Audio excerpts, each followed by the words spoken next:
Dear student, મજામાં છો બધા? કેમેસ્ટ્રીનો આજનો આપણો લેક્ચર નંબર 9, કાર્બનિક રસાયણ વિજ્ઞાનના પાયાના સિદ્ધાંતોમાં આપણે આગળ વધી રહ્યા છીએ. તો છેલ્લે આપણે લેક્ચર નંબર 8માં એક કરતાં વધુ ક્રિયાશીલ સમૂહ સમાન પ્રકારના હાજર હોય એ આપણે જોયેલું, બરાબર? તો આજના આપણા લેક્ચરમાં આગળ વધીએ તો એક કરતાં વધુ એસ્ટર સમૂહ હોય તો ત્યારે શું કરવાનું, તો જોતા જઈએ. એસ્ટર સમૂહ એક કરતાં વધુ હોય ત્યારે, ઉદાહરણ તરીકે અહીંયા તમે બંધારણ જોઈ શકો છો. આ બંધારણમાં અહીંયા આ COO એસ્ટર સમૂહ, અહીંયા આલ્કાઇલ સમૂહ CH2 CH2 COO C2H5. તો અહીંયા બે એસ્ટર ગ્રુપ આવેલા. તો હવે અહીંયા વિસ્થાપિત તરીકે ઇથાઇલ છે, અહીંયા વિસ્થાપિત તરીકે ઇથાઇલ છે. તો જ્યારે આ રીતે બે કરતાં વધુ એસ્ટર સમૂહ હોય, બંને આસપાસ વિસ્થાપિત સમૂહ જો સરખા હોય ત્યારે વિસ્થાપિત સમૂહને લગભગ એક વખત જ લખાય છે.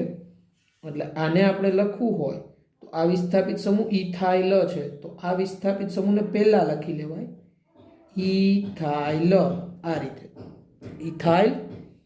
હવે થોડો સ્પેસ, મૂળ શૃંખલા. તો મૂળ શૃંખલામાં આ COO ના કાર્બન સહિત આ બંને COO ના કાર્બન આવે એ રીતે મૂળ શૃંખલા થાય પસંદ. 1 2 3 4. તો મૂળ શૃંખલા 4 કાર્બનની, એટલે મૂળ શબ્દ બ્યુટ. ચારેય કાર્બન સિંગલ બંધથી, જો આ કાર્બન આની સાથે સિંગલ બંધથી જોડાયેલા છે. પ્રાઇમરી પ્રત્યય N, બ્યુટેન. હવે અહીંયા એક કરતાં વધુ એસ્ટર સમૂહ આવ્યા, નામને છેડે OH પ્રત્યય લાગે પણ એક કરતાં વધુ એટલે બે છે, એટલે ડાયઓએટ. Ethyl butane ડાયઓએટ. આનું આઈયુપીએસી નામ થાય ઇથાઇલ બ્યુટેન ડાયઓએટ. તો આવી રીતે આપેલું હોય તો ઇથાઇલ એક જ વખત આપેલું તો સમજવાનું કે બંને જગ્યાએ સમાન સમૂહ હોય ને ત્યારે એક જ વખત લખાય છે. આ રીતે બે COO સમૂહ હોય એસ્ટરમાં ત્યારે. આની બોન્ડ લાઈન રજૂઆત કરવી હોય તો 1 2 3 4 4 કાર્બન થયા ને, તો આની બોન્ડ લાઈન રજૂઆત આપણે આ રીતે કરી શકીએ. અહીંયા 1 2 3 4. હવે આ કાર્બન સાથે દ્વિબંધથી O છે અને O સાથે અહીંયા C2H5. એવું જ આ કાર્બન સાથે દ્વિબંધથી O અને આ O સાથે અહીં C2H5. તો આની આ બોન્ડ લાઈન રજૂઆત થઈ. છેડો ખૂણો ત્યાં કાર્બન, ખૂટતી સંયોજકતા હાઇડ્રોજનથી પૂરી કરવાની. ત્યારબાદ બીજું એવું બંધારણ જોઈએ. જો અહીંયા બે એસ્ટર સમૂહ છે COO. અહીંયા ઇથાઇલ છે, અહીંયા મિથાઇલ છે. તો બે જુદા જુદા વિસ્થાપિત સમૂહ હોય તો બંનેને લખાય, પણ પહેલા અંગ્રેજી મૂળાક્ષર પ્રમાણે જેના નામનો અક્ષર પહેલા, તો આ ઇથાઇલ પહેલા લખાય. આ ઇથાઇલ ઇથાઇલ. હવે પછી આ મિથાઇલ ઇથાઇલ મિથાઇલ. હવે આ 1 2 3 4 ચાર કાર્બનની શૃંખલા એટલે બ્યુટ. ચારે સિંગલ બંધથી એટલે N. એસ્ટર એટલે OH પ્રત્યય લાગે પણ બે છે એટલે સંખ્યા સૂચક શબ્દ dioate. Ethyl methyl butane dioate. એસ્ટરમાં આ O સાથે જે સમૂહ હોય ને વિસ્થાપિત સમૂહ એને હંમેશા પહેલા જ લખાય. આ રીતે બે COO સમૂહ હોય તો વિસ્થાપિત સમૂહ જુદા જુદા હોય તો અંગ્રેજી મૂળાક્ષર પ્રમાણે જેના નામનો અક્ષર પહેલા આવે એને પહેલા લખાય. તો ઇથાઇલનો E પહેલા આવે, પછી મિથાઇલનો M. Ethyl methyl butane dioate. Okay, આની બોન્ડ લાઈન રજૂઆત કરવી હોય તો 1 2 3 4. 1 2 3 4. અહીંયા દ્વિબંધ O, બોન્ડ O અને એની સાથે CH3. અહીંયા દ્વિબંધ O, bond O, CH2 CH3. આ એસ્ટર ફંક્શનલ ગ્રુપ થયું, બરાબર. તો આ રીતે એસ્ટર સમૂહ 2 હોય તો ત્યારે નામકરણ માટે શું કરવાનું એ આપણે શીખ્યા. નીચે મેં અહીંયા તમને લખીને સમજાવ્યું છે. જો એક કરતાં વધુ એસ્ટર સમૂહ હોય અને બંને COO સાથે સમાન વિસ્થાપિત સમૂહ હોય તો તે વિસ્થાપિત સમૂહનું એક વખત નામ લખી, જે આપણે અહીંયા કરેલું, એક વખત નામ ઇથાર, પછી મૂળ શબ્દ મૂક્યો આપણે બ્યુટ, પછી પ્રાથમિક પ્રત્યય આપણો એન, અને પછી દ્વિતીયક પ્રત્યય એટલે ઓએટ, અને 2 COO એટલે આપણે ડાયોએટ લગાડેલું. પણ જુદા જુદા વિસ્થાપિત સમૂહ હોય તો ત્યારે અંગ્રેજી મૂળાક્ષર પ્રમાણે નામનો અક્ષર પહેલા આવતો અને પહેલા લખાય, જે આપણે આ ઉદાહરણમાં જોયું. તો આ રીતે એક કરતાં વધુ એસ્ટર સમૂહ હોય ત્યારે આપણે નામકરણમાં ધ્યાન રાખીશું.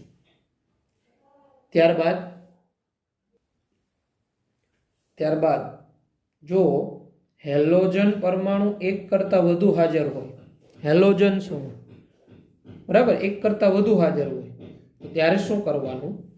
તો ઉદાહરણ તરીકે સમાન હેલોજન પરમાણુ હોય 2 કે તેથી વધુ હોય, સંખ્યા સૂચક શબ્દ લગાડવાનો, ડાઈ, ટ્રાઈ, ટેટ્રા.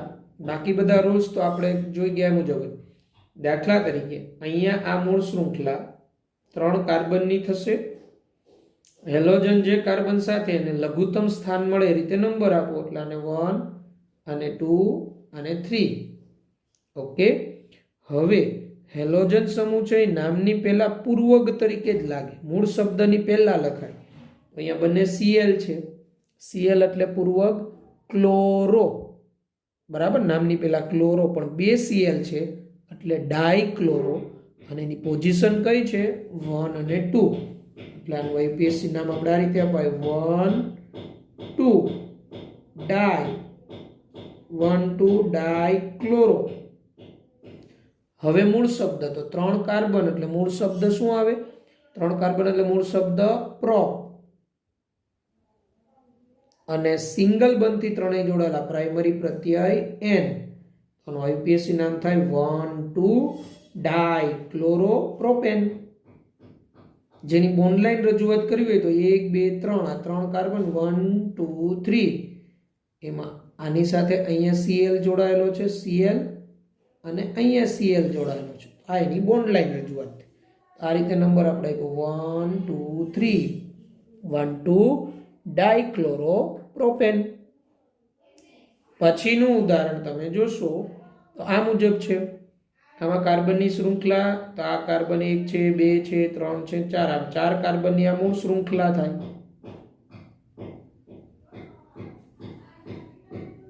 બરાબર. હવે અહીંયા નંબર 2 સમાન હેલોજન પરમાણુ છે. નંબર આપતી વખતે તો આમાં લઘુત્તમ સ્થાનનો સેટ જ જોવાનો. તો લઘુત્તમ સ્થાનનો સેટ અહીંથી નંબર આપો તો 1 2 3, આ થાય 1 3 નો સેટ થાય. અહીંથી આપો તો 1 2 3 4, તો 2 4 નો સેટ થાય. આપણે 1 3 નો સેટ 1 2 3 4. તો Br છે એટલે બ્રોમો, પણ 2 છે એટલે ડાયબ્રોમો. પોઝિશન કઈ? 1 3 એટલે 1 3 ડાયબ્રોમો, BROMO, બ્રોમો. 4 કાર્બન, મૂળ શબ્દ બ્યુટ, સિંગલ બોન્ડ એન. આનું IUPAC નામ થાય 1 3 ડાયબ્રોમો બ્યુટેન. ગુજરાતીમાં લખું તો આ રીતે 1 3 ડાયબ્રોમો બ્યુટેન. આ એનું IUPAC નામ થાય 1 3 ડાયબ્રોમો બ્યુટેન. ઓકે. આની બોન્ડ લાઈન રજૂઆત કરવી તો 1 2 3 4, 4 કાર્બન છે ને, તો 1 2 3 4. અહીંયા 1 સાથે શું જોડાયેલું? Br, અને અહીંયા 3 સાથે શું જોડાયેલું? Br. તો આની બોન્ડ લાઈન આ 1 2 3 4, 1 3 ડાયબ્રોમો બ્યુટેન. તો આ રીતે સમાન હેલોજન પરમાણુ એક કરતાં વધુ હોય, 2 હોય તો ડાય પૂર્વક લગાડવાનો, ડાયબ્રોમો. 2 Br હોય તો, 3 હોય તો ટ્રાય, 4 હોય તો ટેટ્રા, 5 હોય તો પેન્ટા, એવા પૂર્વક લગાડી એના સ્થાનનો ઉલ્લેખ, પછી એનું નામ, એટલે પૂર્વક તરીકે જે હેલોજન હોય એનું નામ, પછી મૂળ શબ્દ, પછી પ્રાથમિક પ્રત્યય આવે. બરાબર. ત્યારબાદ આગળ વધીએ. હવે જો બે જુદા જુદા હેલોજન પરમાણુ હાજર હોય, અગત્યનું, જુદા જુદા હેલોજન પરમાણુ હોય. આગળ આપણે હમણાં ઉદાહરણ જોયા એમાં સમાન હેલોજન પરમાણુ હતા, પણ હવે જો બે જુદા જુદા હેલોજન પરમાણુ હોય તો સમજીએ એમાં પોઝિશન કોને આપવી કોને નહીં એ પણ કન્સેપ્ટ આપણે સમજીએ. અને બંને હેલોજન પરમાણુને સમાન સ્થાન મળતું હોય એટલે મૂળ શૃંખલામાં કાર્બનને નંબર આપો, જુદા જુદા હેલોજન છે, બેયને સમાન પોઝિશન મળે છે, તો અંગ્રેજી મૂળાક્ષર તો ત્યારે કોને એ લઘુત્તમ પોઝિશન મળવી જોઈએ? તો અંગ્રેજી મૂળાક્ષર પ્રમાણે જેના નામનો પહેલો અક્ષર પહેલા આવે તેને તે લઘુત્તમ સ્થાન આપવું. આ નિયમ છે, આપણે ઉદાહરણ દ્વારા સમજીએ. જેમ કે અહીંયા તમને એક બંધારણ આપેલું છે CH3 CHBr CHCl CH3. આની અંદર જો બે જુદા જુદા હેલોજન આવ્યા, એક બ્રોમિન છે એક ક્લોરીન છે. હવે પહેલા તો કાર્બનની મૂળ શૃંખલા પસંદ કરો, લાંબી શૃંખલા. તો 1 2 3 4 ચાર કાર્બનની આ મૂળ શૃંખલા થાય, આ મૂળ શૃંખલા. હવે નંબર આપશો તો જો આ બાજુથી નંબર આપો તો 1 2 3 4, તો 2 નંબર બ્રોમિનને મળે, 3 નંબર ક્લોરીનને મળે. આ બાજુથી નંબર આપો તો 1 2 3 4, આ બાજુથી 2 ક્લોરીનને મળે, 3 બ્રોમિનને મળે. એટલે બંને બાજુથી સેટ તો સરખો જ છે 2 3. તો ત્યારે અંગ્રેજી મૂળાક્ષર પ્રમાણે જોવાનું.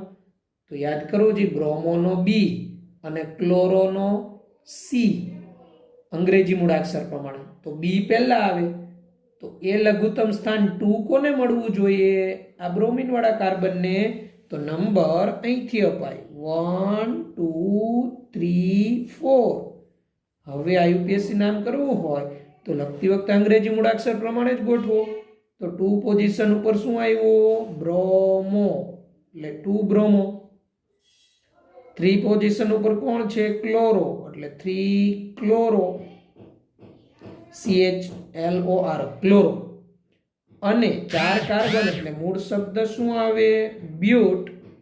અને ચારેય કાર્બન સિંગલ બંધથી જોડાયેલા પ્રાઇમરી પ્રત્યય N. એટલાનું આઈપીએસસી નામ શું થશે? 2 બ્રોમો 3 ક્લોરો બ્યુટેન. આની બોન્ડ લાઈન રજૂઆત આ રીતે 1 2 3 4. તો અહીંયા બીજા સ્થાને શું છે? બ્રોમિન. અહીંયા શું છે? ક્લોરીન. તો આની બોન્ડ લાઈન રજૂઆત થઈ. ત્યારબાદ આ બંધારણ જુઓ, CH3 CHI CH2 CHBr CH3. તો મૂળ શૃંખલા થાય 5 કાર્બનની. 5 કાર્બનની મૂળ શૃંખલા. નંબર આપો તો અહીંથી આયોડિનને 2 મળે, આ બાજુથી નંબર આપો તો બ્રોમિનને 2 મળે. ટૂંકમાં આમાંય નંબરનો સ્થાનનો સેટ તો બેમાં સરખો જ થયો. તો ત્યારે આપણે આ અંગ્રેજી મૂળાક્ષર પ્રમાણે જોવાનું. તો આ બાજુથી નંબર આપો તો બ્રોમોનો B પહેલા આવે એટલે 2 નંબર આને મળવું જોઈએ. એટલે આ કાર્બનને 1, આ 2 3 4 5. આ સાચી મેથડ, ભૂલ ન થાય એમાં. તો નામ આપીએ તો 2 બ્રોમો 4 આયોડો 5 કાર્બન મૂળ શબ્દ pant single bond N pentane. 2 bromo 4 iodo pentane. Bond line 1 2 3 4 5. હવે અહીંયા બીજા સ્થાને અહીંયા આપણે બ્રોમિન છે 1 2 3 4. 4 સ્થાને અહીંયા આયોડિન છે. આ એની બોન્ડ લાઈન થઈ ગઈ. આ રીતે જુદા જુદા હેલોજન પરમાણુ હાજર હોય, બંને હેલોજન પરમાણુને સમાન પોઝિશન, તો ત્યારે અંગ્રેજી મૂળાક્ષર પ્રમાણે સિલેક્શન આપવું કે એને લઘુત્તમ સ્થાન આપવું એ નક્કી કરવાનું. ખૂબ સરળ છે. ઓકે. ત્યારબાદ જો બે જુદા જુદા હેલોજન પરમાણુ હોય, સમાન સ્થાન ન મળતું હોય, તો તો ત્યારે ખૂબ સરળ, ત્યારે લઘુત્તમ સ્થાનનો સેટ જ પસંદ કરવો અને એ મુજબ જ નંબર આપવાના. જો બે જુદા જુદા હેલોજન પરમાણુ બેની પોઝિશન જુદી જુદી હોય તો ત્યારે લઘુત્તમ સ્થાનનો સેટ થાય ને એ મુજબ નંબર આપવાનો અને લખતી વખતે ત્યારે અંગ્રેજી મૂળાક્ષર પ્રમાણે જ ગોઠવવાના, એમાં કોઈ ચેન્જ નહીં. પણ નંબર જ્યારે બેને જુદો જુદો મળતો હોય ને ત્યારે લઘુત્તમ સ્થાનનો સેટ. જેમ કે આ ઉદાહરણ, જો અહીંયા આ બંધારણ 2 છે, આપણે એવા જ ઉદાહરણ સમજવાના છે કે બેને જુદી જુદી સ્થાન મળતા હોય ત્યારે. તો જો આ કાર્બનની મૂળ શૃંખલા થાય, આ મૂળ શૃંખલા કેટલા કાર્બનની? 1 2 3 4 5 6 કાર્બનની શૃંખલા. હવે અહીંથી નંબર આપો આ CH3 બાજુથી, ડાબી બાજુથી, તો 1 2 3 4, તો વિસ્થાપિત સમૂહને 2 4 નો સેટ થાય. પણ અહીંથી નંબર આપો તો 1 2 3 4 5, 3 5 નો સેટ થાય. તો આપણે ત્યારે નંબર ક્યાંથી અપાય? અહીંથી અપાય, લઘુત્તમ સ્થાનનો સેટ. 1 2 3 4 5 6. તો હવે IUPAC નામમાં લખતી વખતે બ્રોમો પહેલા લખાય અંગ્રેજી મૂળાક્ષર પ્રમાણે. 4 બ્રોમો, 2 ક્લોરો, 6 કાર્બન, મૂળ શબ્દ હેક્સ અને સિંગલ બોન્ડ એટલે N. 4 bromo, 2 chloro, hexane. આ રીતે જવાનું. ઓકે, ત્યારબાદનું ઉદાહરણ પણ એવું જ છે. જો બે જુદા જુદા હેલોજન પણ મૂળ શૃંખલામાં સ્થાન જુદા જુદા છે, તો લઘુત્તમ સ્થાનના સેટ મુજબ જોઈએ. જો આ આપણી મૂળ શૃંખલા થાય, મૂળ શૃંખલા. હવે આમાં આપણે નંબર આપીએ તો અહીંથી આપો તો 1 2 3 4, તો 2 4 નો સેટ થાય. અહીંથી આપો તો 1 2 3 4 5, આમથી 3 5 નો સેટ થાય. તો 2 4 લઘુત્તમ સ્થાનનો સેટ કહેવાય. એટલે 1 2 3 4 5 6. તો હવે આ ક્લોરોનો C, આ ફ્લોરોનો F, તો C પહેલા આવે એટલે 4 ક્લોરો, 2 ફ્લોરો, 6 કાર્બન, મૂળ શબ્દ હેક્સ, સિંગલ બોન્ડ એટલે N. 4 chloro, 2 fluoro, hexane. IUPAC નામ થાય. તો આ રીતે હેલોજન પરમાણુ હાજર હોય જુદા જુદા, બરાબર. સમાન પોઝિશન તો કઈ રીતે જવું, જુદી જુદી પોઝિશન તો કઈ રીતે જવું, બરાબર. તો ત્યારબાદ આગળ વધીએ. હવે જો આપણે એક નિયમ એવો જોઈ રહ્યા છીએ કે જેમાં એક કરતાં વધુ ક્રિયાશીલ સમૂહ હાજર હોય, જુદા જુદા ક્રિયાશીલ સમૂહ હાજર હોય. એવા બંધારણ કે જેમાં COOH હાજર હોય, NH2 હાજર હોય, કીટોને હાજર હોય કે આલ્ડીહાઇડ હાજર હોય, એવા એક કરતાં વધુ ક્રિયાશીલ સમૂહ હાજર હોય જુદા જુદા. તો ત્યારે IUPAC નામકરણ માટે નિયમ શું, બરાબર. એટલે ખાસ ધ્યાન રાખજો. અત્યાર સુધી આપણે જે રૂલ્સ જોયા હતા એમાં ક્રિયાશીલ સમૂહ ફક્ત એક જ હાજર હતો એવા જોયા હતા, અથવા સમાન પ્રકારના એક કરતાં વધુ હાજર હતા એવા જોયા હતા. હવે આ રૂલ્સ કેવો છે? તો જુદા જુદા ક્રિયાશીલ સમૂહ એક કરતાં વધુ હાજર હોય અથવા જુદા જુદા ક્રિયાશીલ સમૂહ હાજર હોય તો વળી એમાં શું કરવાનું? એમાં કોનો પ્રત્યય લાગે નામને છેડે દ્વિતીયક, કોનો ન લાગે? તો એ માટેનો રૂલ્સ છે આ. તો જ્યારે જુદા જુદા ક્રિયાશીલ સમૂહ હાજર હોય ને તો ત્યારે તમારે શું કરવું પડે? એ બધા જ ક્રિયાશીલ સમૂહમાં તમારે કોઈ એક મુખ્ય ક્રિયાશીલ સમૂહ પસંદ કરવો પડે. હવે પાછો ક્વેશ્ચન એ થાય કે મુખ્ય ક્રિયાશીલ સમૂહ કોને કહેવાય? એ કઈ રીતે નક્કી થાય? આપણે કઈ રીતે નક્કી કરી શકીએ કે આ મુખ્ય સમૂહ છે? તો એ પણ સરળ છે. તો જો ફર્સ્ટ રૂલ શું, જ્યારે જુદા જુદા ક્રિયાશીલ સમૂહ હાજર હોય ત્યારે પહેલું કામ શું કરવાનું? મુખ્ય ક્રિયાશીલ સમૂહ પસંદ કરી લેવાનો. કયો ક્રિયાશીલ સમૂહ મુખ્ય છે એ પસંદ કરવો.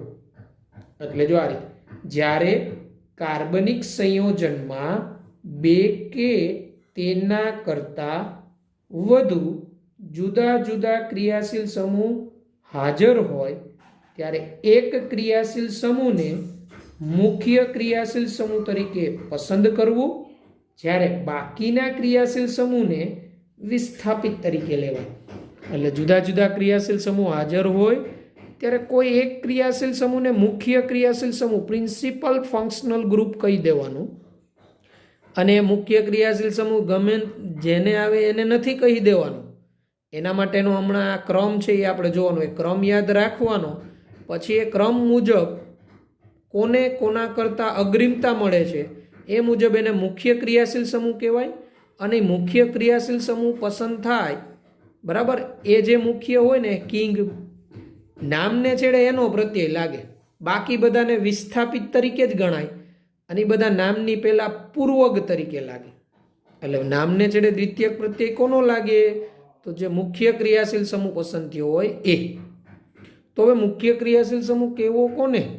તો મુખ્ય ક્રિયાશીલ સમૂહ નીચેના ક્રમમાં પસંદ કરે.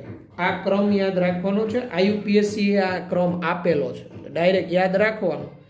જો COOH સમૂહને સૌથી વધુ પ્રાયોરિટી, ત્યારબાદ SO3H, ત્યારબાદ એનહાઇડ્રાઇડ સમૂહ, ત્યારબાદ એસ્ટર COOR, ત્યારબાદ એસિડ હેલાઇડ COCl, ત્યારબાદ CONH2, ત્યારબાદ CN, ત્યારબાદ CHO, ત્યારબાદ કીટોન, ત્યારબાદ આલ્કોહોલ કે SH થાયોલ, ત્યારબાદ NH2.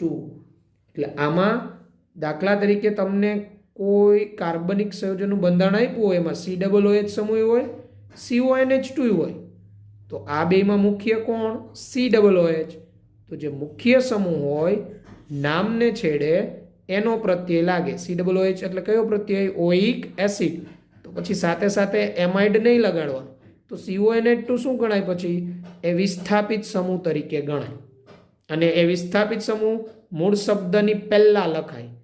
તો હવે પ્રશ્ન એ થાય, CONH2 નું વિસ્થાપિત તરીકે હોય તો ત્યારે એનું પૂર્વગ તરીકેનું નામ શું? તો એ આપણે હમણાં કોષ્ટકમાં બધાનું જોશું.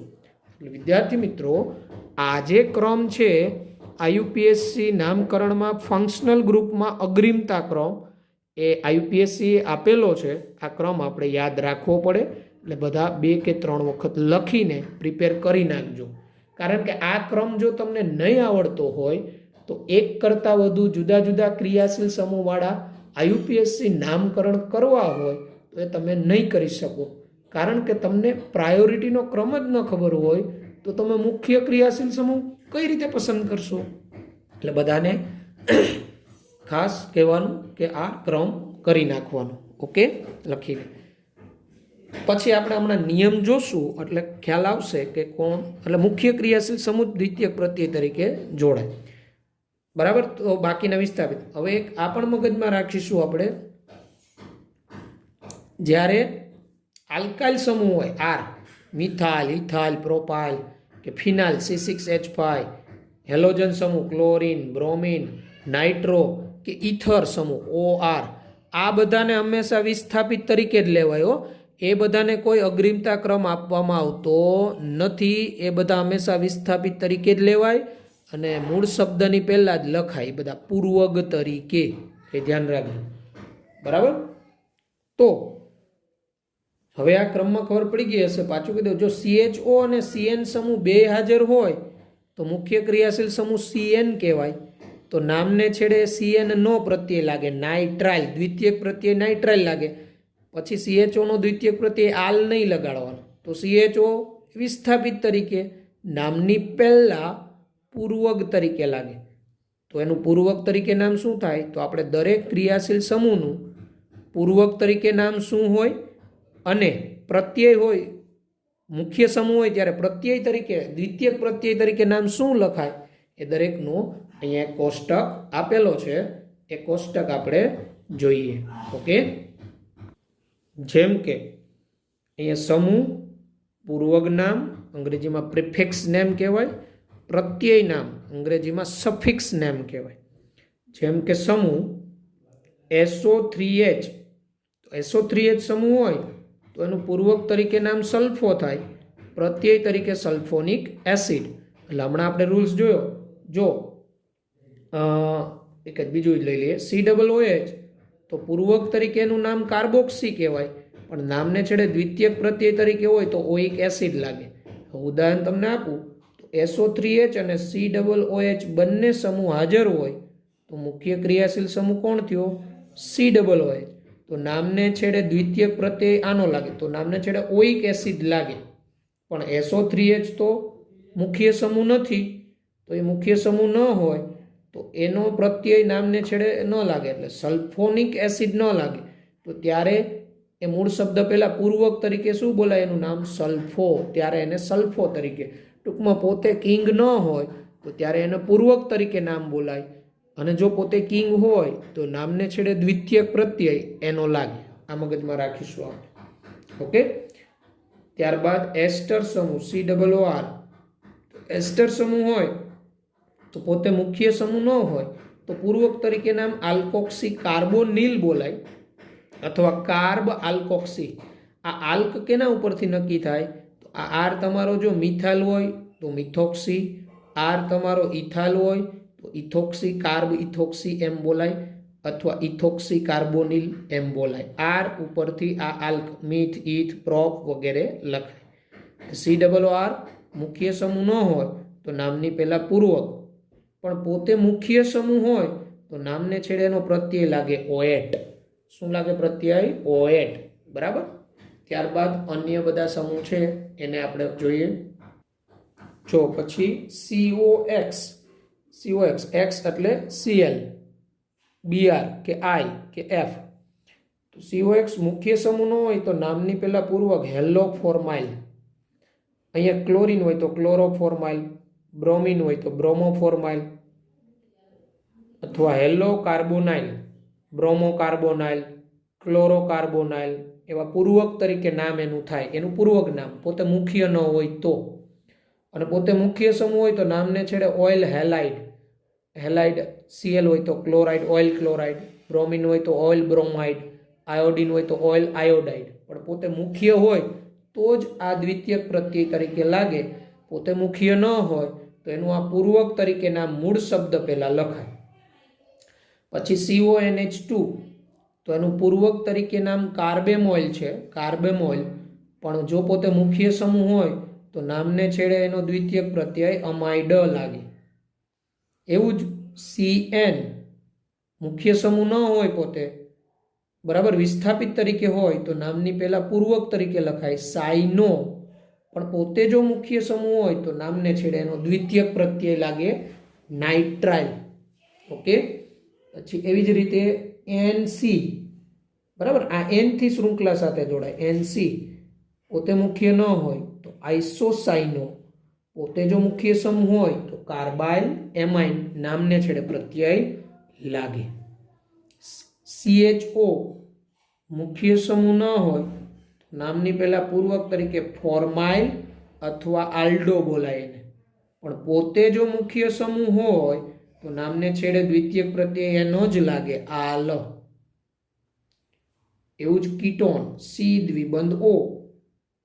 કીટોન મુખ્ય ક્રિયાશીલ સમૂહ ન હોય તો નામની પહેલા એ પૂર્વક તરીકે લખાય, મૂળ શબ્દ પહેલા કીટો અથવા ઓક્ઝો કહેવાય એને. શું કહેવાય? કીટો અથવા ઓક્સો.